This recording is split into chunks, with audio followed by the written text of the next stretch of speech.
Et bienvenue à la causerie de ce matin avec sur ce plateau deux de nos invités qui ont répondu présents à notre invitation de ce matin. Mathias Koulodi-Dedjan, bonjour. Bonjour, cher journaliste. Vous êtes un acteur politique, vous êtes aussi contrôleur qualité dans une société de la place. Merci d'avoir répondu favorablement à notre invitation. Merci. Et sur ce plateau, Elie Adjeran, qui est notre collègue de la rédaction. Elie, bonjour. Bonjour Gilles Chris. Avec vous, on va donc parler de deux sujets fondamentalement, la procédure de paiement des prestataires de l'État qui est désormais simplifiée avec une note circulaire rendue publique par le ministre de l'économie et des finances. C'était le lundi 27 mai dernier. Elie Adjeran, quel est le bien fondé de cette décision du gouvernement? Oui, merci Gilles Chris.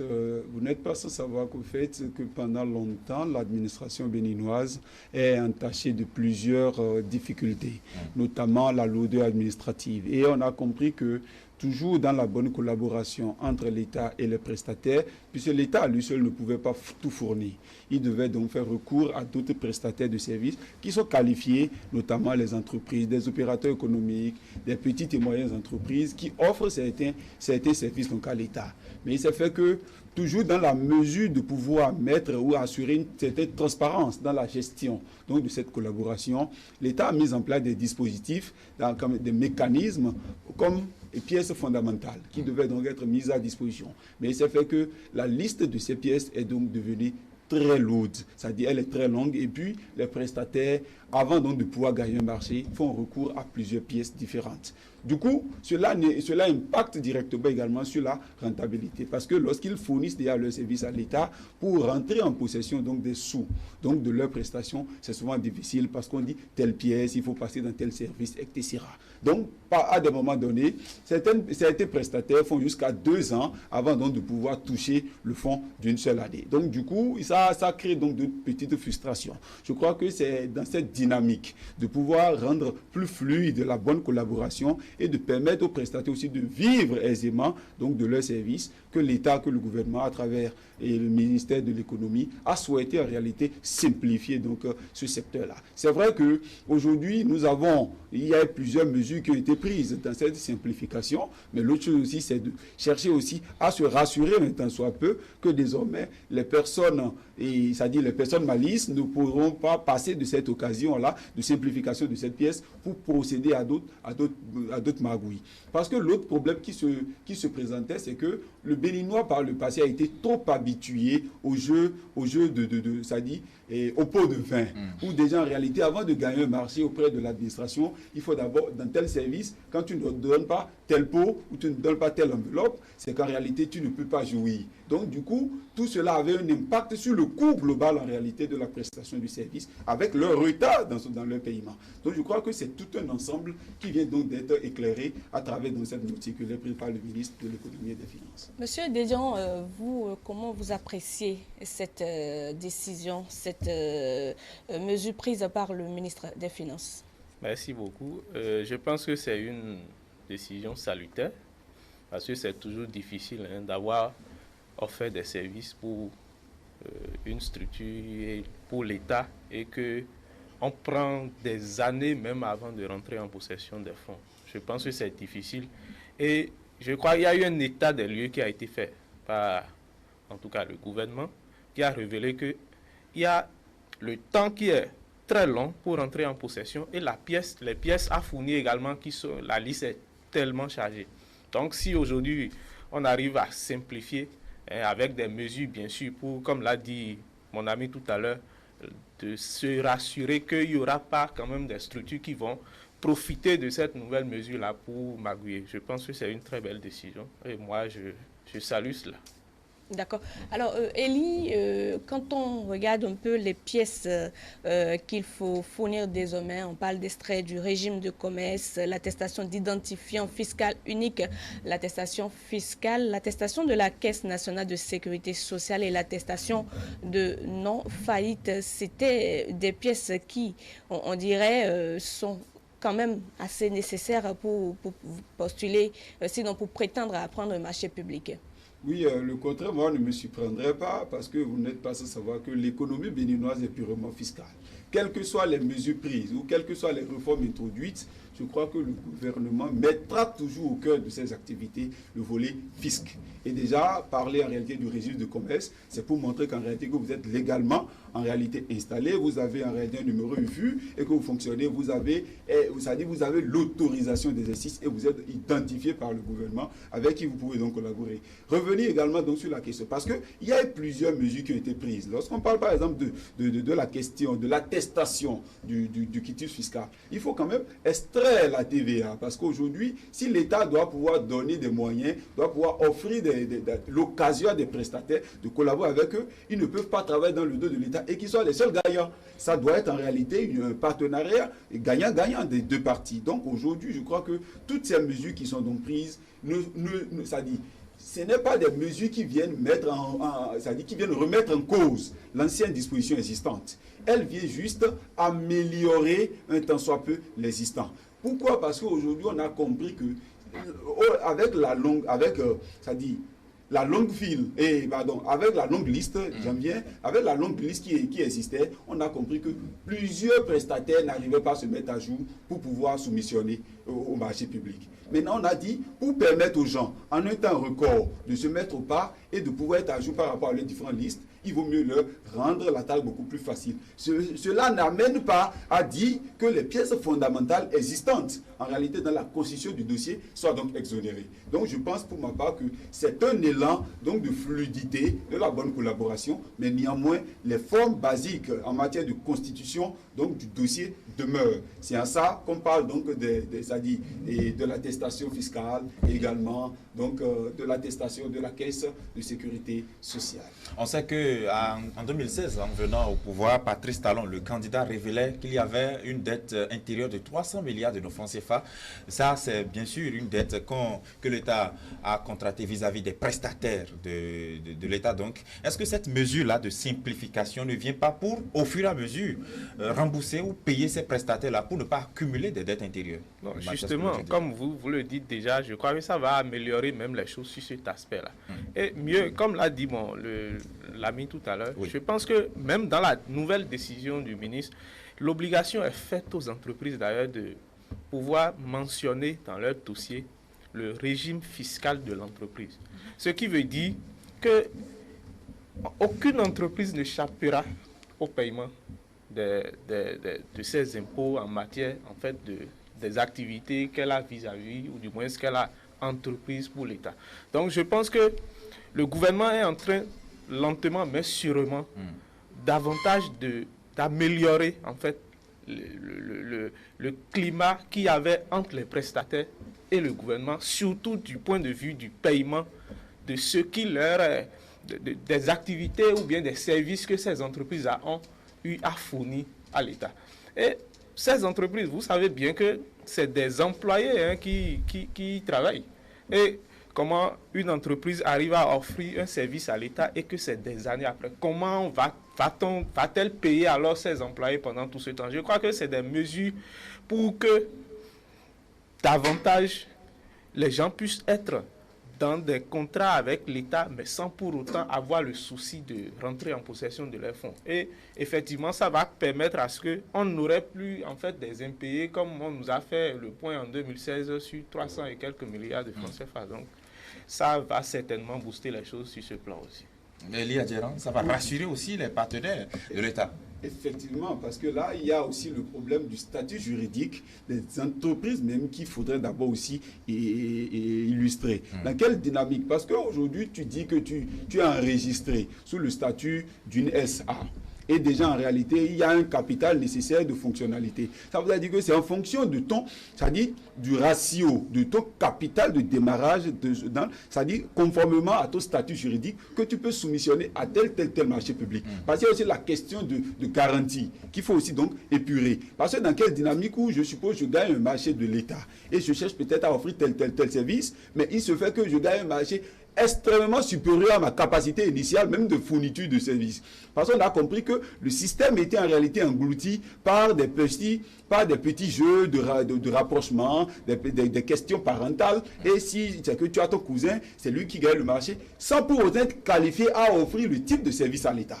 Lui, il gagne le marché, il est prêt à couper son pourcentage et va le confier à une autre structure qui peut-être a la légalité nécessaire de pouvoir offrir le service. Et c'est cette structure maintenant qui s'en rend compte plus tard que celui par qui j'ai pu gagner le marché a déjà coupé en réalité l'intérêt nécessaire. Ça veut dire qu'il y a également un petit laxisme dans la qualité du service offert. Donc aujourd'hui, je crois que le statut juridique est bien défini. On sait que par exemple, pour aujourd'hui gagner un marché pour l'entretien de l'administration générale passée dans un ministère, parce que vous êtes peut-être une structure chargée de l'entretien, on sait quel est votre capital, on connaît votre statut juridique et on sait déjà les moyens techniques dont vous disposez pour pouvoir donc bénéficier et jouir donc de la qualité de ce service-là. Donc je crois qu'aujourd'hui que c'est en plusieurs mesures dans son ensemble, qu'on le veuille ou pas, beaucoup de sujets, beaucoup de citoyens qui par le passé tapissent dans l'ombre, qui faisaient donc des petits magouilles, aujourd'hui sont déjà décelés et sont mis sur tapis et correctement, l'État pourra continuer dans ces réformes pour pouvoir harmoniser les actes. Et les ayants droit pourront jouir du fruit de leurs efforts et l'État lui-même pourra bénéficier de ces services et eux aussi vont pouvoir survivre c'est-à-dire des services rendus. C'est ça l'enjeu du jeu. Mais pour ma part, ce qu'il faut d'abord saluer, c'est que désormais, ça ouvre un large champ. Désormais, à tout prestataire légalement enregistré qui a la volonté d'offrir un service à l'État, de pouvoir soumissionner, quelle que soit la taille, aux différents marchés publics existants. Parce que désormais, on a compris que par le passé, les procédures, ça dit, et les pièces constitutives étaient si lourdes qu'un temps soit peu, certaines entreprises, qu'elles soient petites ou moyennes, mais qui ambitionnent gagner certains marchés auprès de l'État, à se référer aux différentes pièces, sont déjà étouffées. Aujourd'hui, je crois que ça les galvanise. L'État leur offre le champ, c'est-à-dire de servir l'opportunité, si tant est qu'ils veulent vraiment collaborer sereinement avec l'État. Alors, M. Desdian, c'est aussi des économies que le gouvernement veut faire ainsi réaliser à ces personnes-là, puisqu'il y a plusieurs étapes pour gagner un marché et à la première étape, on n'a plus besoin de mettre des pièces qui coûtent assez cher aux contribuables. Absolument. C'est d'ailleurs pour ça que moi, je continue de voir en ce gouvernement qu'ils sont en train de prendre les problèmes que vivent les citoyens à bras le corps. Et cela va progressivement.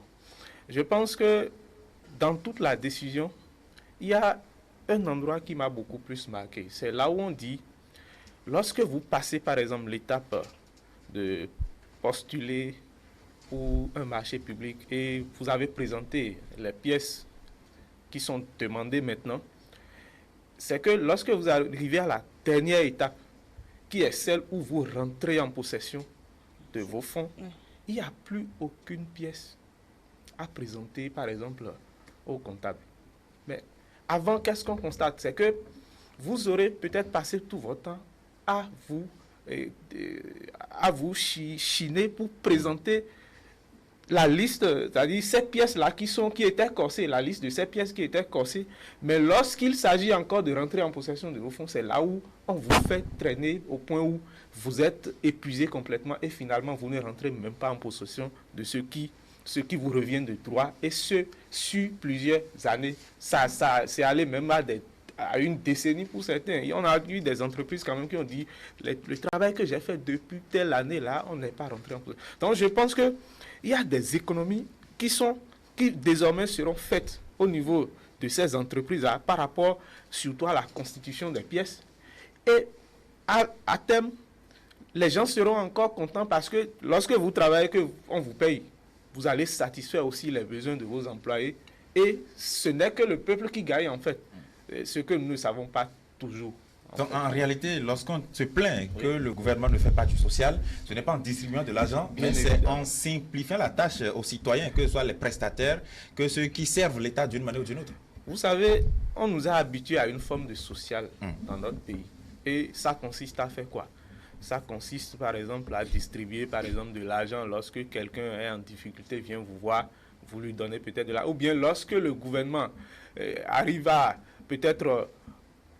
c'est-à-dire faire du populisme. C'est-à-dire on va à un endroit donné, on rencontre la foule, on y distribue de l'argent, ou bien on tient des propos pour montrer que bon, on est avec le peuple. Ou du moins c'est des messes d'action de grâce dans des églises. C'est à ça que nous avons été longtemps habitués. Si bien qu'aujourd'hui, lorsqu'on revient à un social organisé, puisque quand on dit on allège la fourniture des pièces, ou du moins on simplifie la liste des pièces à fournir pour des entreprises, tout en respectant un certain nombre de mesures, puisqu'il ne faut pas que, lorsqu'on allège la liste, que cela soit, en tout cas, une occasion pour encore contourner, c'est-à-dire ce qu'on doit normalement faire dans les règles de l'art. Donc je dis, c'est un social organisé, et lorsqu'on arrive à dire on simplifie. Et puis, j'ai lu même, il y a des pièces qui demeurent obligatoires encore. Oui. J'ai dit tout à l'heure, on dit, l'entreprise doit pouvoir faire mention du régime fiscal de l'entreprise. Donc, c'est tout ceci pour toujours que l'État, quand même, rentre aussi en possession de ce que cette entreprise doit lui payer. Donc, je pense que tout ceci mis ensemble, on a un gouvernement qui fait du social autrement, pas comme les autres. Donc, c'est salutaire et beaucoup d'économies pour les entreprises, en tout cas. D'accord, Elie Adjiran. Il faut aussi souligner que ce n'est pas parce qu'on a simplifié la procédure que des entreprises fictives ou encore des personnes mal intentionnées trouveraient un boulevard pour s'engouffrer. Je crois quand même qu'eux n'auront même pas cette chance. Parce qu'au fait, toutes les mesures mises en place sont très... Ça paraît simplifié, mais très bien organisé, avec des mesures de rigueur d'accompagnement nécessaires. C'est là l'enjeu. Parce qu'au fait, il n'est pas question de simplifier pour dire, bon, désormais, je m'en ai. Parce que vous n'êtes pas sans savoir qu'aujourd'hui, c'est également une forme de social qui ne dit pas son nom. Par le passé, en faisant l'état des lieux, il a été révélé même par plusieurs journaux de la place. Certaines investigations ont montré que dès que même les prestataires finissent même d'offrir leurs services, quand ils respectent toutes les normes, à l'étape de toucher l'argent, on leur dit quel est mon quota.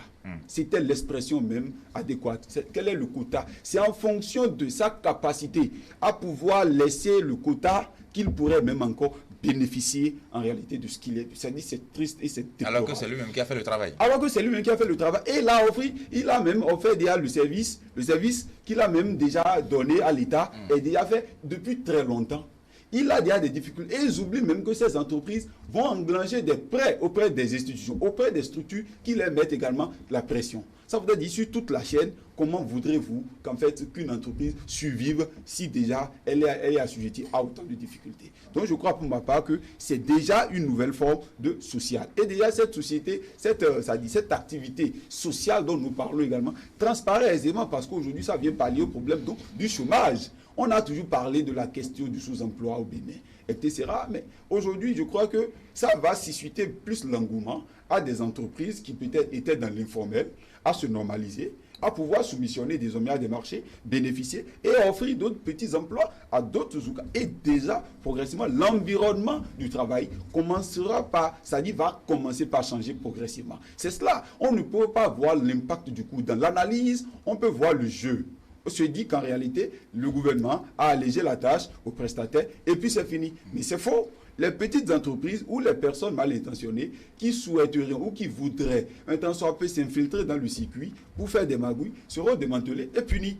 Je crois que pour papa, toutes les mesures de simplification ne voudraient pas dire que désormais il n'y a pas une mesure de contrôle. Les choses sont suivies à la lettre parce que les pièces fondamentales, comme déjà l'attestation fiscale, on peut déjà prélever la TVA pour l'État parce que notre économie est purement fiscale.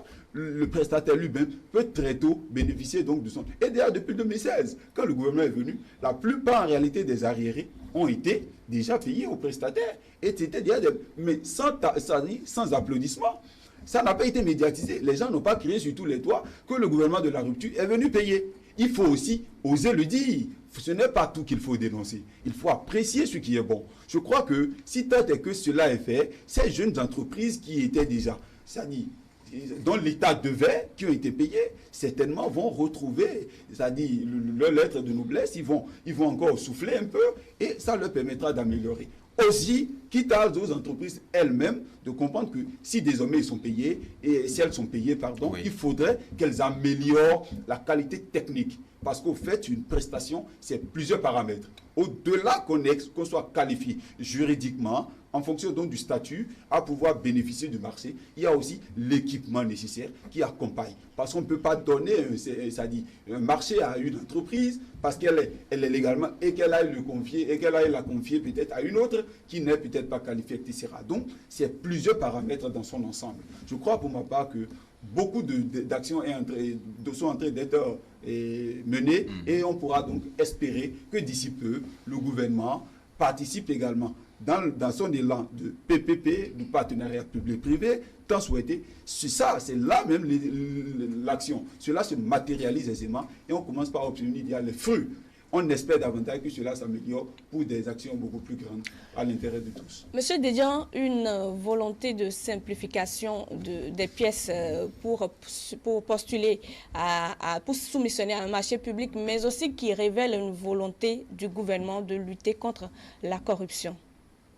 Bien évidemment, parce que je pense que lorsque vous avez des difficultés à rentrer, par exemple, en possession de ce qui vous est dû, après avoir fait, ou bien après avoir rendu, ou bien accompli des activités en faveur de l'État, vous êtes tenté. C'est-à-dire vous êtes amené parfois à utiliser des méthodes qui forcément sont des méthodes de corruption pour être vite payé. Sinon, vous ne serez jamais payé, vous serez davantage asphyxié. Donc, je pense que c'est une très grande mesure qui permettra aussi de lutter contre la corruption sur ce plan.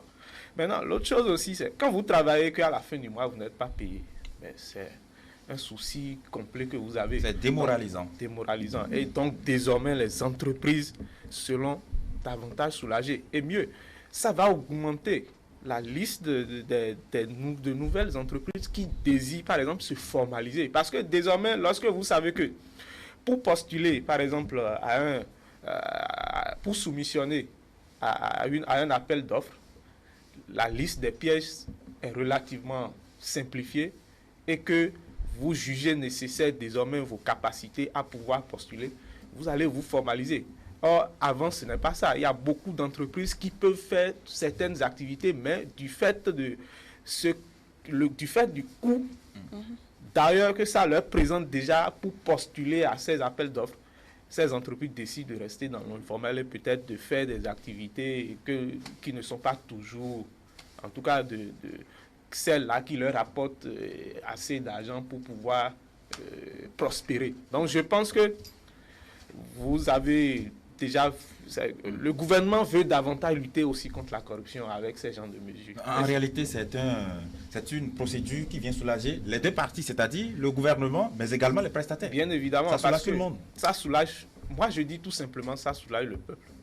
Parce que davantage, notre administration sera plus assainie. Parce que quand vous êtes des agents et que vous vous adonnez à de la corruption, cela va contre le peuple. Ce n'est pas décent. Donc je pense que désormais, lorsque les entreprises auront la facilité d'avoir leurs pièces et de postuler pour des marchés et qu'en retour, elles seront payées très vite, personne ne sera tenté à utiliser des mesures, des pratiques peu orthodoxes pour rentrer, en tout cas, en possession de leurs fonds. Donc, je pense que c'est une bonne décision. Elia Djeran, quelles sont les autres perspectives avec cette réforme-là du gouvernement, notamment en matière de croissance économique? Je crois qu'il faut d'abord revenir et dire, avant de revenir là, que par le passé, la corruption était en amont, pendant et après. C'était sur toute la chaîne. Même avant même de gagner le marché, les gens allaient même d'abord négocier avec des pots de vin. Évidemment. Lorsqu'ils y gagnent, ils évaluent déjà le pourcentage. Et à la fin, en voulant toucher encore le pourcentage. Donc je crois que maintenant, si d'abord même ça fait que il y a une mauvaise foi même chez le prestataire. C'est-à-dire il est condamné à être même de mauvaise foi. Parce qu'il voit, c'est-à-dire le prestataire voit déjà que c'est mon argent qui parle, c'est ma négociation qui parle. Ce n'est plus ma performance, ce n'est plus ma compétence.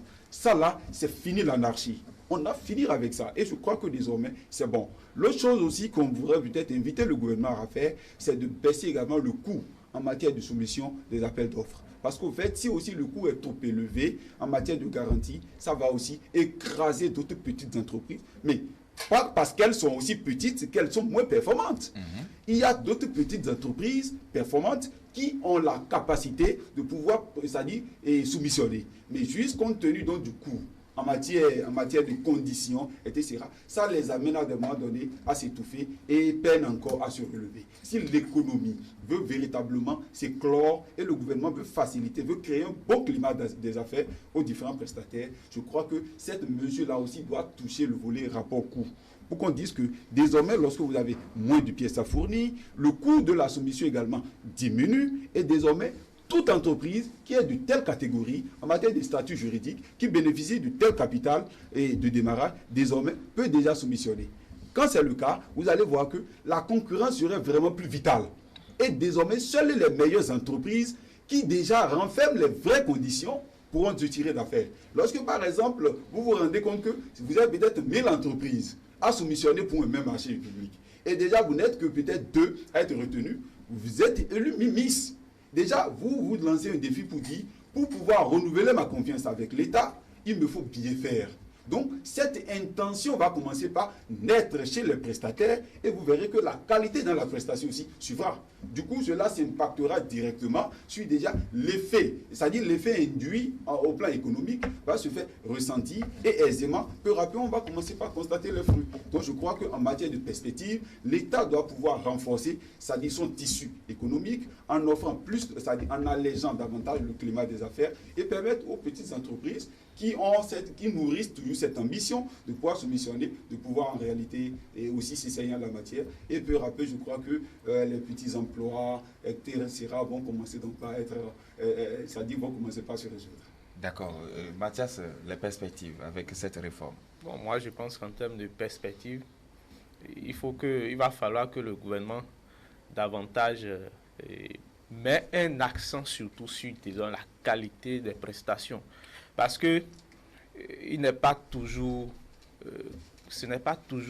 constaté dans notre pays que les prestations même données à l'État soient de très bonne qualité. Donc désormais, moi je pense que le gouvernement doit davantage se rassurer des entreprises sélectionnées et de la qualité donc des services qui ont été fournis.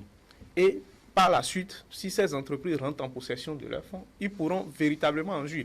Parce que lorsqu'on sait que même pour postuler, il faut que je fasse ça, des tracasseries par-ci, par-là.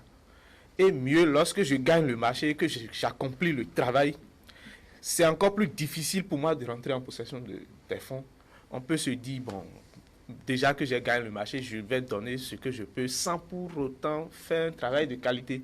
Donc, désormais, il faut que le gouvernement prenne des mesures pour que les entreprises puissent véritablement bien travailler en termes de services qu'il fournit à l'État et que nous n'ayons pas des services quand même qui restent encore à dire. Donc je pense que c'est sur ce plan que moi j'invite surtout le gouvernement. Et il faut quand même une sensibilisation pour que les gens puissent comprendre que désormais il y a telle chose, la liste est simplifiée pour que il y a toujours des gens de mauvaise foi peut-être qui vont continuer dans certains secteurs par en demander plus.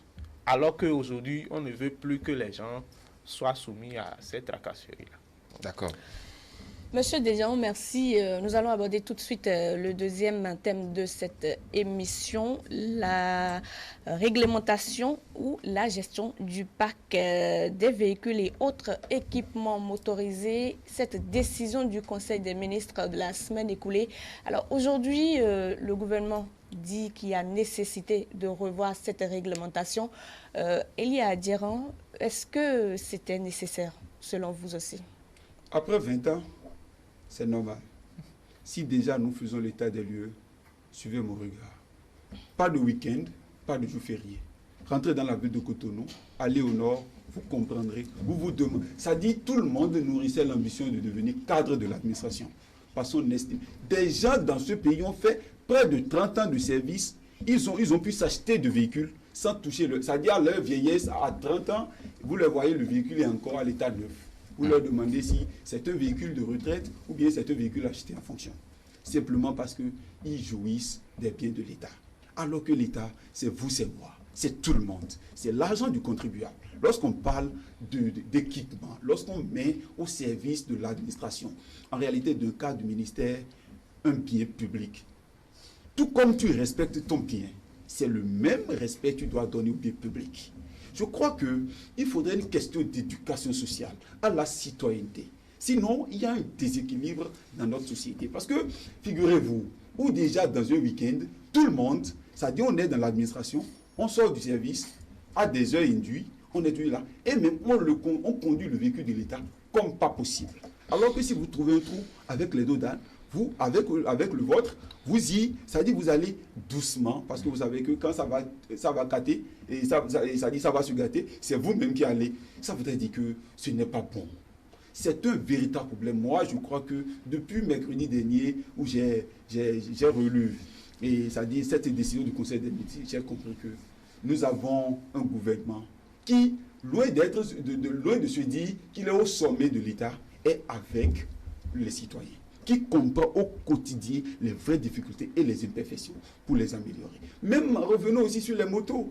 Allez même dans d'autres entreprises. Les gens vont même jusqu'à prendre des biens, les bureaux, les meubles, etc. de l'administration pour aller fonder d'autres entreprises parallèles pour essayer encore de pouvoir encore soumissionner à des marchés. C'est pour ça que les deux sujets, au fait, sont en étroite collaboration. Vous voyez, lorsqu'on prend des véhicules, on déclare, on dit que c'est abîmé, que l'amortisseur ne va pas. Mais on le déclare déjà au niveau du chef PAC et on le voit en réalité dans les archives. Et vous voyez que c'est ces mêmes véhicules-là qui sont vendus aux enchères et qui sont achetés par ces mêmes personnes qui les ont mal utilisés et qui encore vont en faire usage. Je crois que tout le secteur est progressivement en train d'être assaini. C'est ça le Bénin. C'est ça qu'on appelle le Bénin révélé. Le Bénin qui veut vraiment se révéler au monde, c'est cela. Il faudrait d'abord que ça passe par là. Je crois pour ma part que c'est une décision très salutaire. Et cela, nous en avons plus que besoin. Même revenons sur les motos. Oui. Chaque année, des motos sont achetées dans les administrations. Vous voyez des gens qui sont même des fonctionnaires de l'État, qui n'ont même plus de motos. Ils ont les leurs, ou ils en achètent pour mettre peut-être en zone, pour se faire d'autres activités économiques parallèles. Mais en réalité, ils s'adosent. Mais alors que la dame qui a Tchoumi, qui au jour le jour accompagne l'État, parce qu'elle-même, elle perd aussi peut-être quelque chose à l'État. Ça veut dire que l'économie dans son entièreté doit être répartie de manière équitable. Si nous voulons une société équilibrée, juste et bien organisée, ça doit passer par nos responsables. C'est une chance pour eux d'être dans l'administration. Ce n'est pas un tort, mais ce n'est pas aussi pour une raison qui doit se permettre d'abuser des biens de l'État. Je crois pour ma part qu'aujourd'hui, que tous ces biens méritent d'être en réalité réorganisés. Encore moins, quand on revient aussi sur les chauffeurs. Qui est chauffeur de qui dans l'administration? Allez voir, ils ont d'abord un véhicule, c'est-à-dire un chauffeur personnel, et encore, les conducteurs de l'administration sont encore à leur service. Comme si, genre, c'est aussi de grade. Qu'ils prennent du plaisir à dire, nous avons tel conducteur, tel ceci et tel ça. Et ce n'est pas normal. Je crois qu'aujourd'hui, ils sont déjà sollicités pour pouvoir aller et servir dans d'autres administrations annexes. Voilà. Et justement, M. Dedjan, des directeurs généraux qui peuvent se retrouver aujourd'hui à payer eux-mêmes leurs chauffeurs, leurs conducteurs de véhicules. Quoi que les gens disent, je pense que le gouvernement du président Patrice Talon est en train de m'étonner, moi, et ce positivement. Je pense qu'à côté de nous, à côté de moi, je vous assure, je vois des gens, des cadres de l'administration à qui on a touché des véhicules. Et je vous assure, ces véhicules sont utilisés pour des fins personnelles. Et les chauffeurs, comme il l'a dit tout à l'heure, sont devenus même des garçons de course par endroit. Ou à beaucoup d'endroits, si je peux me permettre de le dire. Parce que c'est lui désormais qui va prendre le véhicule de fonction pour aller prendre du gaz domestique. C'est lui qui ira chercher les enfants à l'école pour les ramener à la maison. Alors que ce véhicule, c'est normalement en fonction de la fonction que vous occupez dans la République qu'on vous a touché ça. Mais qu'est-ce que c'est devenu notre administration? C'est ça, c'est de ça qu'il s'agit. Et ils ne seront jamais contents, ces cadres-là. Parce qu'ils ont été habitués sur des années durant à cette pratique-là. Et leurs véhicules personnels sont garés. J'ai salué la décision du président de la République dans les campagnes électorales qui a demandé à ces ministres, je ne veux pas des moyens de l'État sur le terrain. Dans un passé récent, nous avons vu un hélicoptère éclaboussé quelque part au nord. Pour des causes électorales, bien sûr. Je dis le gouvernement Patrice Talon. Je ne connais pas, je n'ai personne qui soit nommé quelque part, mais je dis, nous sommes en train progressivement d'assister à des décisions qui me donnent, moi, la joie au cœur. Et c'est pour dire, désormais, si vraiment le nouveau décret, en tout cas, en ce qui concerne la gestion du parc des véhicules et des équipements motorisés, rentre véritablement en application, on va voir, c'est-à-dire que les gens vont se mettre véritablement à savoir que le bien public, là, on doit prendre vraiment soin de ça. Parce que c'est l'argent du contribuable qui a servi à acheter cela, et c'est le même argent du contribuable qui paye les salaires pour vous. Des gens qui ont des ordinateurs portatifs au bureau qui se permettent de garer les leurs, et c'est ça, toute activité, même quand ils prennent des marchés parallèlement, c'est-à-dire à leur fonction et tout ça, c'est ça qu'ils utilisent. Ce n'est pas bien. Et je pense que l'État doit davantage nous rassurer avec ces genres de mesures. Et autre chose, c'est que il y a un aspect de la réforme qui peut poser un petit problème du point de vue. C'est lorsqu'on dit désormais les chauffeurs administratifs existants seront redéployés. Oui. C'est là où je pense que je suis pas forcément contraint, mais il va falloir que le gouvernement puisse véritablement dans ce redéploiement tienne compte déjà de l'activité auquel l'intéressé a été habitué et de la nouvelle activité dans laquelle on va le redéployer pour qu'au finish, celui-là, même en arrêtant de faire ce qu'il a véritablement appris, qu'il continue d'être productif. Donc je pense qu'il faut souligner cela. D'accord. Elie Adjeran, est-ce que ça participe, cette réforme-là, de la modernisation ou encore de la dynamisation de notre administration publique? Forcément. Parce que là, d'abord, ça permet d'avoir, de faire l'état des lieux, d'avoir une idée claire de combien de véhicules de fonction. C'est-à-dire, nous avons tel effectif en bon état, tel effectif vétuste, et là, comment chercher à les échanger, à les améliorer pour pouvoir mettre au service des responsables de l'administration des moyens nécessaires pouvant leur permettre de bien faire le travail à un temps record. Parce que nous sommes à un système où on n'a plus de temps à perdre. Dès qu'il y a des activités, par exemple, on dit qu'il y a une mission au nord et peut-être un responsable d'administration doit se rendre.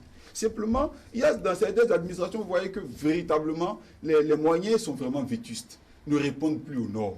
Mais ce n'est pas de la faute de celui qui est là. C'est pour ses prédécesseurs qui, peut-être malheureusement, par mauvaise foi, ont mal utilisé. Et lui, maintenant, l'État a dit, je n'ai pas les moyens de vous doter de moyens nécessaires.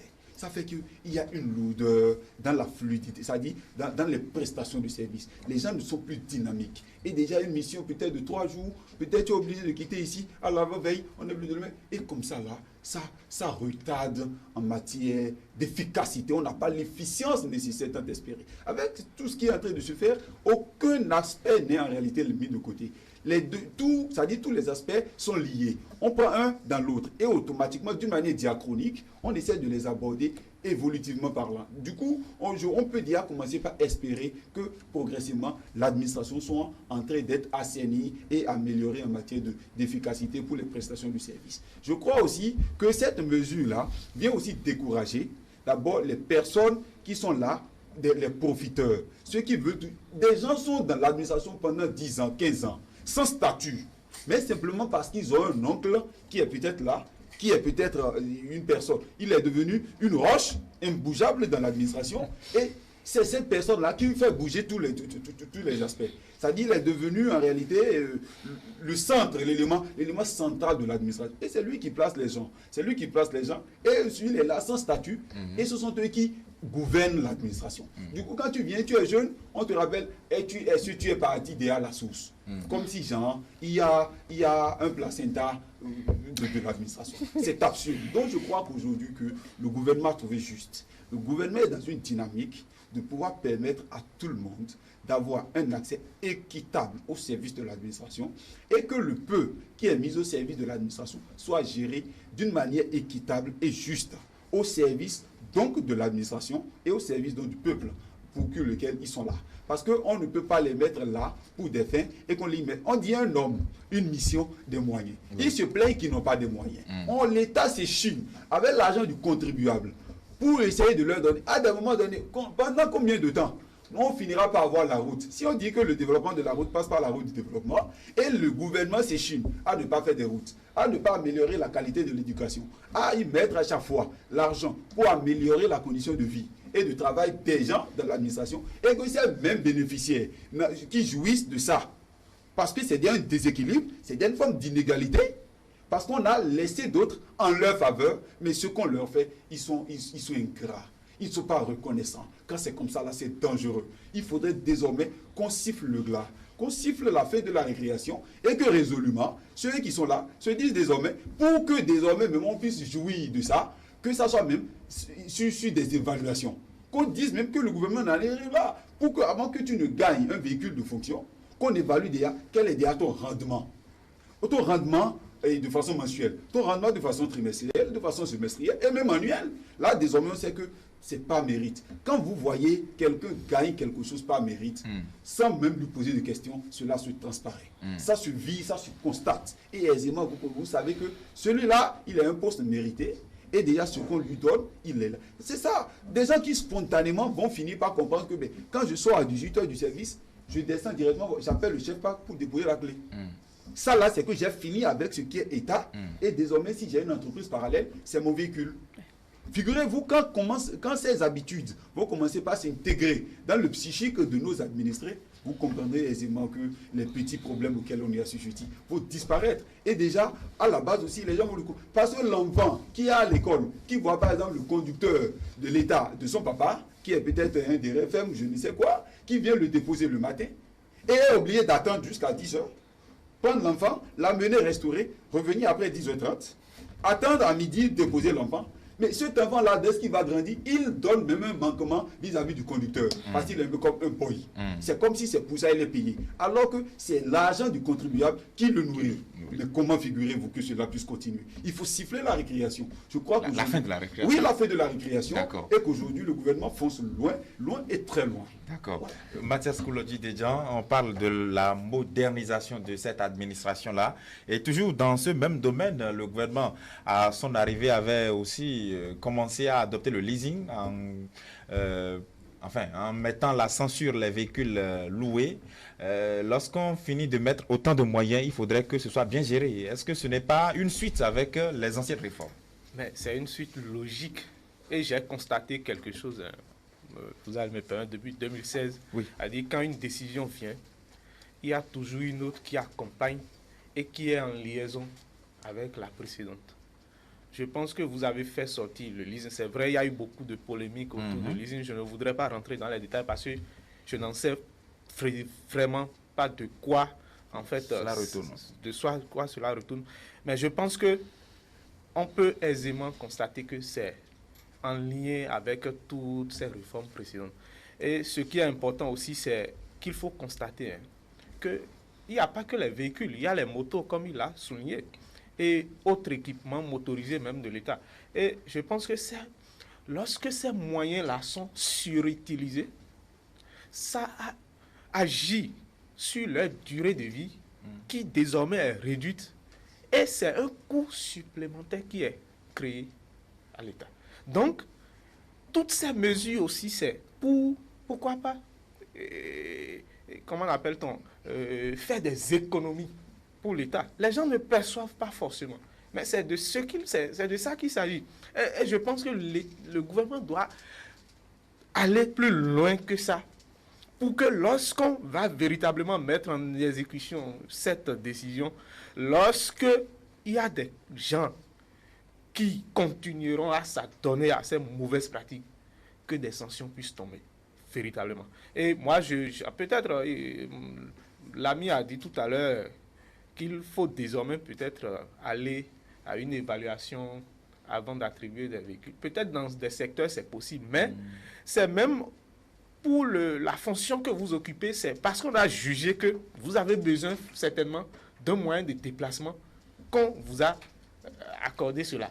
Donc, vous devez savoir que lorsque vous ne serez pas là et que quelqu'un d'autre prend votre place, si la durée de vie de cet équipement-là est par exemple de 10 ans et que les 10 ans ne sont pas encore atteints du moins, ce même moyen doit pouvoir être légué à ce dernier qui puisse véritablement l'utiliser aussi dans les règles de l'art. Mais ce n'est pas ce qu'on constate. Il y a même des véhicules en état, on déclare qu'ils ne sont plus en état et puis on profite de pas derrière encore pour les racheter, et ça devient une propriété privée. Donc ce n'est véritablement pas bien. Et le gouvernement, pour moi, c'est que c'est une mesure salutaire. Et je l'avais déjà souligné, c'est peut-être l'aspect redéploiement de ces chauffeurs administratifs-là que se pose un petit problème. C'est vrai que sur ce plan-là, ce n'est pas systématiquement tous les conducteurs administratifs. Il y a certains responsables qui ont normalement été cités dans le Conseil des ministres pour pouvoir continuer à bénéficier de ces biens-là comme si de rien n'était. Il y a même que si vous avez les prérogatives de disposer d'un conducteur administratif et d'un véhicule administratif, que vous puissiez l'avoir, mais en déclarant que c'est lui, votre conducteur administratif, et que si, éventuellement, on trouvait votre propre chauffeur dans le conducteur administratif, que vous soyez en mesure de justifier. C'est un peu ce de quoi cela retourne. Oui, alors, cela me permet de rappeler ceci au temps fort de la Fronde sociale de 2018. Elie Adiran, on a vu le président de la République peiner et qui disait... Tout ce que vous produisez, c'est une minorité qui en bénéficie. Aujourd'hui, quand on observe tout cela, quand on voit toutes ces décisions, est-ce qu'on n'est pas en droit de dire que le gouvernement est en train de vouloir réparer une injustice sociale? Effectivement, moi je l'ai toujours dit, je crois que c'est vraiment cela. Parce que c'est vrai qu'à tous les niveaux, dans la société, la vie, elle est hiérarchisée. C'est-à-dire, elle est structurée et nul ne peut envier l'autre. Parce qu'on n'a pas été dans les mêmes écoles, on n'a pas fait les mêmes études, on ne peut pas prétendre avoir les mêmes postes. Parce que c'est tout ensemble, c'est tout un ensemble qui fonde en réalité la société. C'est vrai qu'il y a certaines personnes à des postes de responsabilité aussi élevés, aussi trop élevés, qui ne peuvent quand même s'empêcher de pouvoir avoir ces témoignages. Je crois que par le passé, il y avait assez de confort qui est déjà laissé à certains responsables d'administration. Mais c'est qu'il y a assez de zèle. Il y a genre une forme de supériorité. On pense que parce que je suis là, c'est le moi. Le moi là, ça surplante l'ego de l'homme, au fait, l'amène à pouvoir détruire tout le monde, à se croire être au-dessus de tout le monde. Je crois que c'est une inégalité que le gouvernement est en train donc de corriger aujourd'hui. L'autre chose aussi, c'est qu'avec les mauvaises exploitations que nous observons, il y a la question d'amortissement.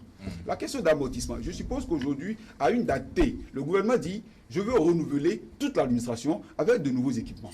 Il décide et il achète ça à une date T à toutes les administrations. Ça voudrait dire qu'en sortant ça de l'industrie, le producteur ou le concepteur du matériel connaît déjà la durée d'exploitation et pour en finir. Maintenant, le fonds déjà décaissé par l'État est déjà aussi établi pour dire, ça voudrait dire c'est encore dans 10 ans que nous allons sortir tel moyen. Ça le fait si déjà qu'une administration n'arrive pas à avoir de façon collégiale un suivi déjà dans la gestion donc de cet équipement et l'amortissement est précoce désormais, ils n'ont qu'à s'arranger pour donner le même rendement.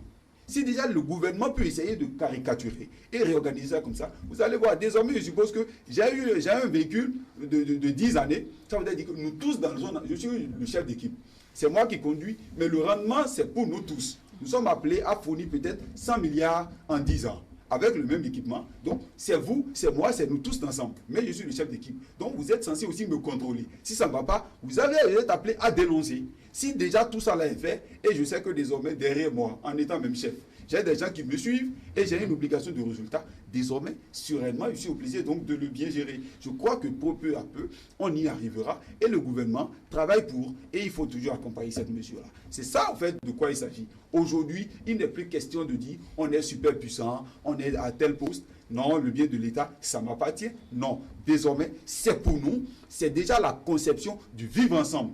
La nouvelle responsabilité sociale est en train d'être replacée à sa place. Et désormais, les gens comprendront que ce n'est plus moi seul qui décide, c'est nous qui décidons. Donc, ce n'est plus un bien à moi, c'est un bien d'ensemble. Désormais, ça mérite d'être bien géré. Voilà de ce dont il est question. Alors, l'usage des gyrophares réglementés et également les frais de carburation mis à la charge de ces cadres, de nombreux cadres-là. Aujourd'hui aussi, on leur ajoute également les émoluments de leurs conducteurs de véhicules. Le gouvernement vraiment reste dans sa logique de corriger une injustice sociale. Bien évidemment, puisque vous n'êtes pas sans savoir que ce n'est pas tous les cadres qui ont besoin d'un moyen de déplacement ou bien d'un véhicule de fonction qui l'ont. Il y en a qui en ont besoin en fonction des tâches qu'ils ont vis-à-vis de la République, mais qui n'en possèdent pas. Mais les gens qui ont eu les privilèges pour l'avoir, il faut quand même qu'ils respectent un certain nombre de mesures dans l'utilisation de ces moyens-là. Donc je pense que c'est effectivement pour régler aussi une injustice en griffe sociale.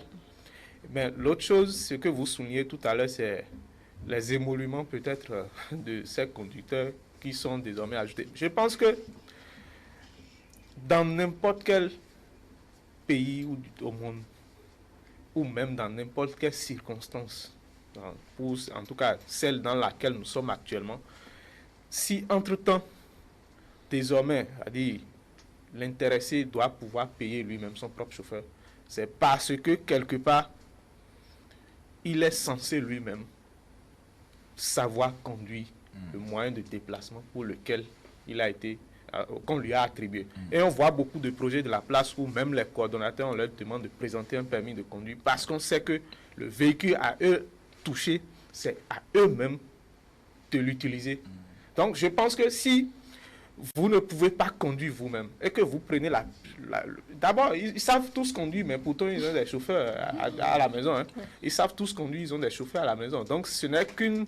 On ajoute désormais aussi la conduite de ces véhicules-là à leur propre chauffeur. Je pense qu'il n'y a aucun problème encore là. C'est à eux de savoir gérer. Soit ils montent eux-mêmes au volant, soit ils supportent le coup. Il y a de cela quelques mois, déjà le week-end, il y avait des agents qui sont en circulation, qui vérifient les ordres de mission des véhicules officiels. Il faudra maintenant passer encore à l'étape des sanctions. Si éventuellement quelqu'un est coupable d'utilisation abusive des véhicules de fonction, il faudrait vraiment qu'on commence à sévir dans ce domaine, non? Ah oui, bien évidemment, parce que sans les sanctions, c'est comme si on retombe encore dans les mêmes pièges du passé. Parce que lorsqu'on aura constaté qu'un véhicule soit mis en circulation sans ordre de mission et que les forces de l'ordre arrivent à mettre la main sur ça, il faut que l'intéressé réponde de ce qu'il a commis comme faute. Ça, c'est clair. Donc, il faut des sanctions véritablement. C'est en ça que la mesure sera plus forte. Elie.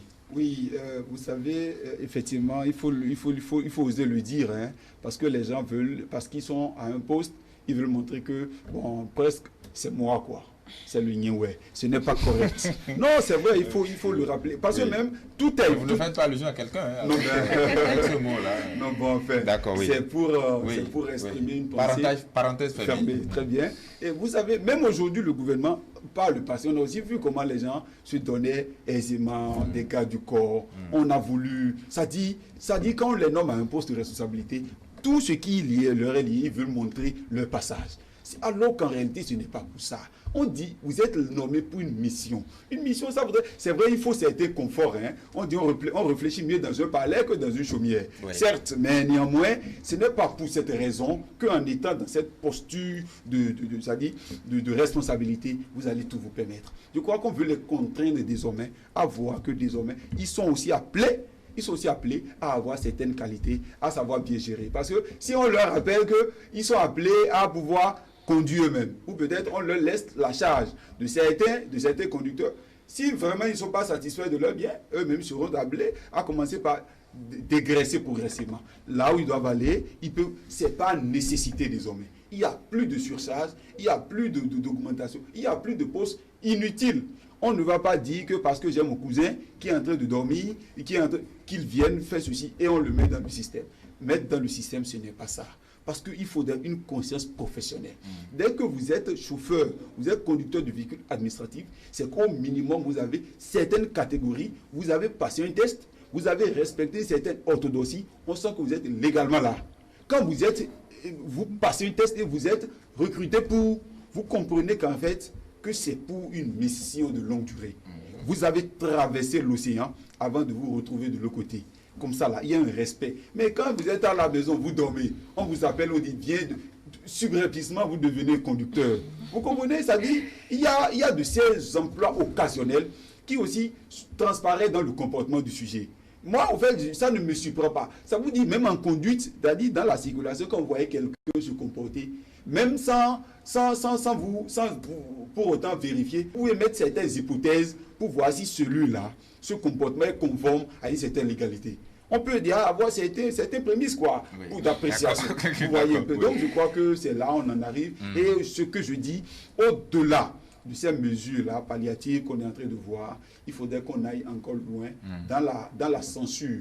Il faudrait déjà que les sanctions tombent. Mais je crois que pour l'heure, le gouvernement est dans une mesure d'alerte. C'est une mesure de sensibilisation. Nous vous rappelons que il faut que tous comprennent. 20 ans, les choses n'ont pas marché. Vous-même, vous reconnaissez que ça ne va pas. Vous vous plaignez et vous plaignez toujours. Nous sommes là à améliorer votre condition de vie. Si vous voulez de mieux, ça passera par vous-même. Votre propre conscience professionnelle. C'est de commencer par payer votre chauffeur. Voilà. Désormais, comme ça, quand vous contribuez, peu à peu, on pourra en faire d'économies et distribuer à ceux qui attendent. Parce que pendant longtemps, des gens ont attendu et mourir sans rien obtenir. Je crois que pour l'espérance de vie, tant souhaité, va commencer par augmenter. Le SMIC, qu'on a voulu, va s'augmenter et l'économie sera vraiment... Très bien. Pour sortir de cette causerie matinale, rapidement pour rester aussi dans le cadre de l'administration, il n'y a pas que les biens motorisés de l'État, il y a l'utilisation de l'électricité, de l'eau, ainsi de suite. Il faudra aussi progressivement en appeler à la bonne foi des agents de l'administration publique, non, Mathias Claude? Oui, justement, puisque...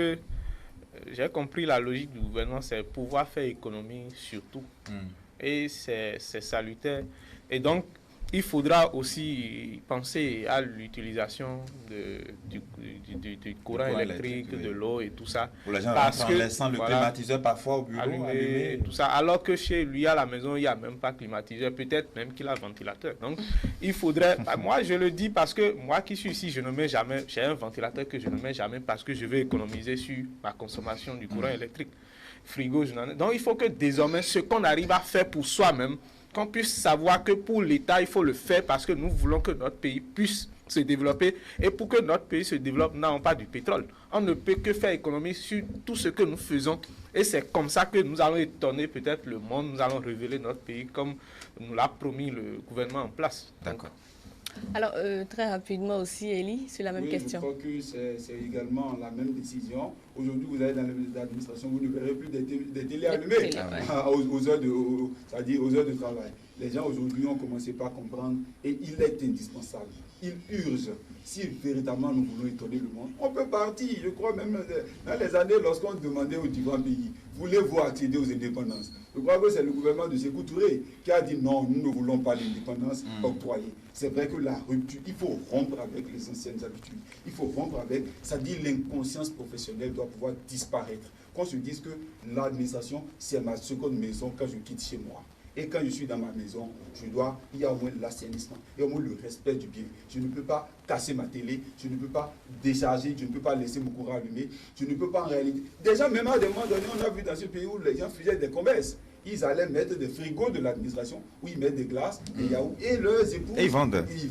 C'est qu'aujourd'hui, peu à peu, il faut que ça sorte de notre conscience, de nos habitudes. Il faut vraiment que déjà, on puisse... Et déjà là, si nous voulons des citoyens, des modèles, parce qu'au fait, les administrés aujourd'hui, les responsables de l'administration sont les modèles de demain. Ce sont eux qui vont insuffler les bons comportements aux enfants, à la relève.